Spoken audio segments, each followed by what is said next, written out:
On a décidé de vous emmener avec nous pour rendre une visite au palais d'Al Machwar. Tout le monde connaît ce monument, mais ce n'est pas tout le monde qui connaît ses détails historiques et ses secrets architecturaux.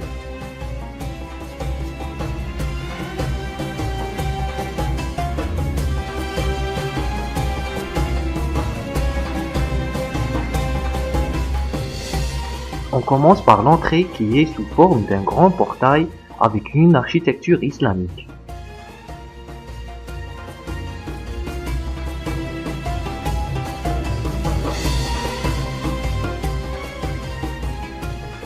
On constate à l'entrée du palais des espaces verts sous forme de jardins dispersés, un peu partout.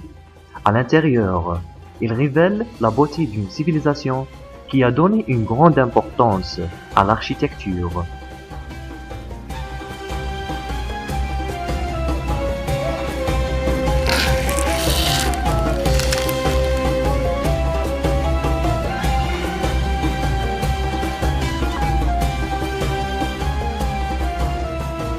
L'architecture islamique est connue par sa beauté et sa préciosité. Ça se voit clairement en admirant les portes qui se trouvent à l'intérieur du palais sous forme d'arc.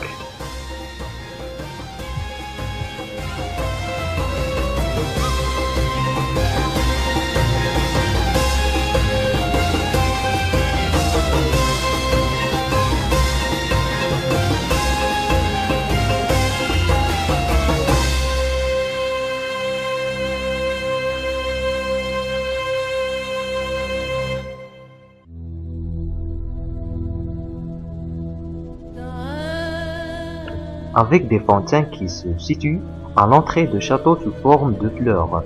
Les murs sont décorés par des épigraphies mosaïques arabo-musulmanes.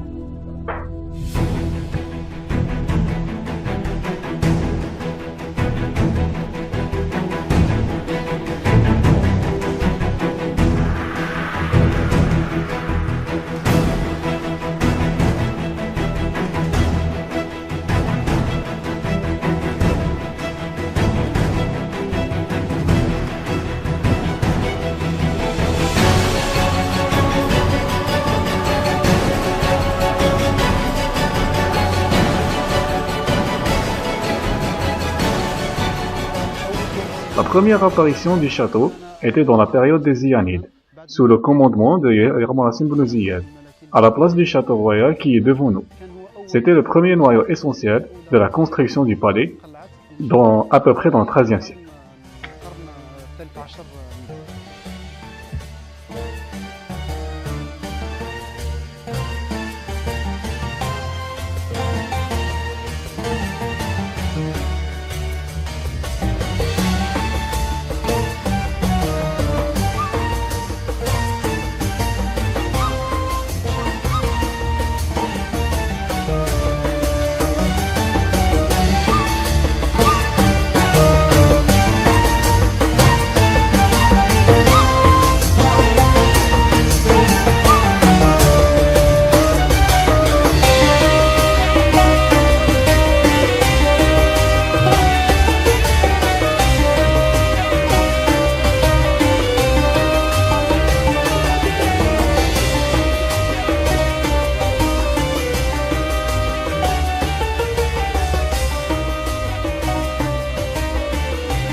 Après la fondation d'Al Machwar, il y a des narrations historiques qui disent que plusieurs princes ziyanides ont cohabité ce palais.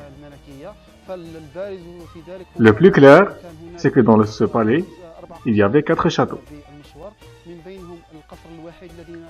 Parmi eux, le seul château qui a été restauré à la fin des années 90. Les autres châteaux ont disparu à travers le temps. Plusieurs princes ont cohabité ce château. Parmi eux, Yarmalasin ibn Ziyad, Abu Hamou Moussa Ier, Abu Hamou Moussa II, etc. وأبرزهم كان يغمراس موزيان، أبو حمو موسى الأول، أبو حمو موسى الثاني، والعديد من الأمراء.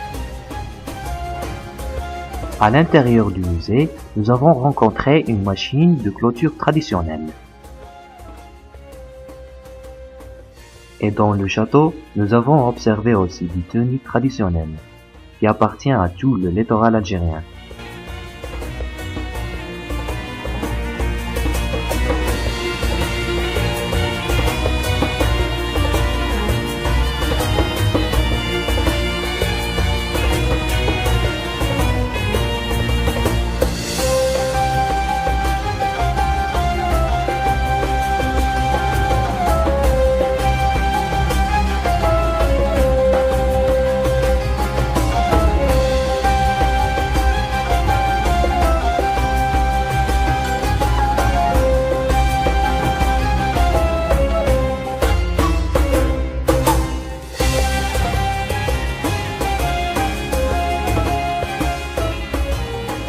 Il y a plusieurs types de tenues, celles qui étaient portées dans les fêtes et les mariages, et d'autres étaient portées par les membres de la société.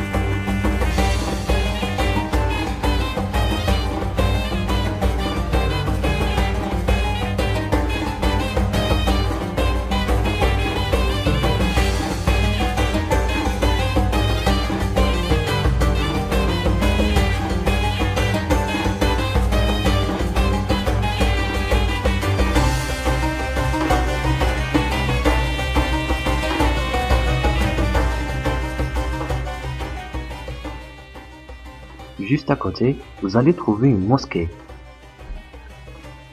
garnie par des mosaïques andalous attirantes.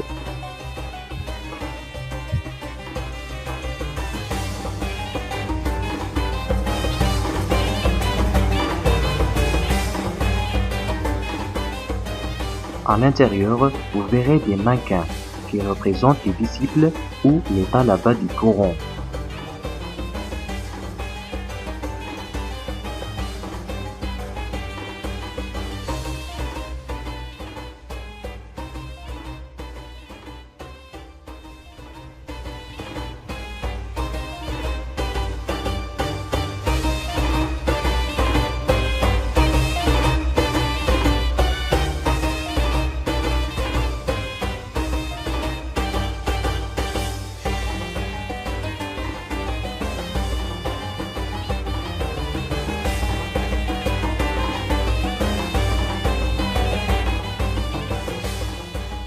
Les piles sont séparées par des arcs qui représentent l'architecture islamique.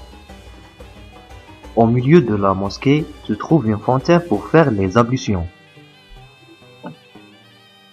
Et à l'endroit où se trouvent les talabas, c'est la place de la prière. Et juste à côté, on constate le tribune, comme on peut voir des objets traditionnels.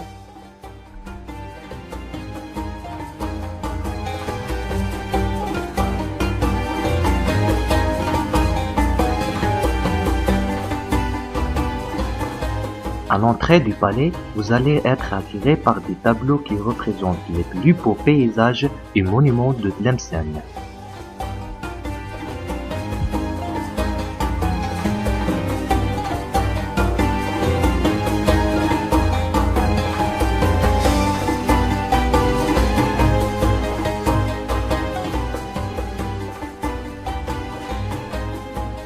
On est monté à la tour de sécurité et on a été ébloui de cette vue panoramique.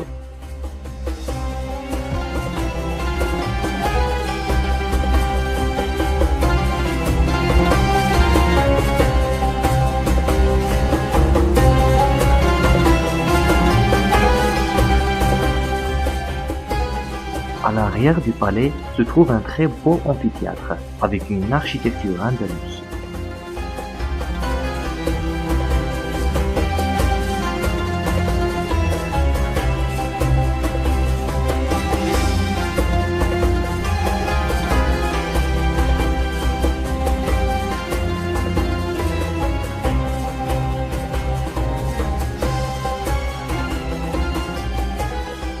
À côté se situe un fort où se placent les arquiers, dans un emplacement stratégique.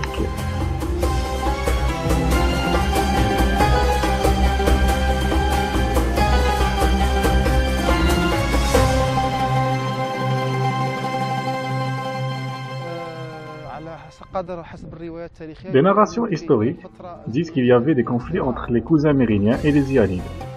Et parmi ces batailles, il y a eu une tentative d'assaut d'Al-Meshwar par les Méryniens.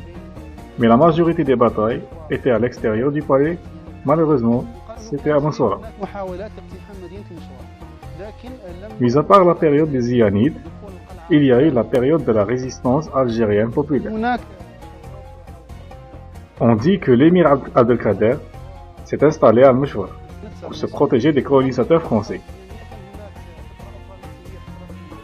Mais rien ne prouve qu'il y a eu des batailles internes.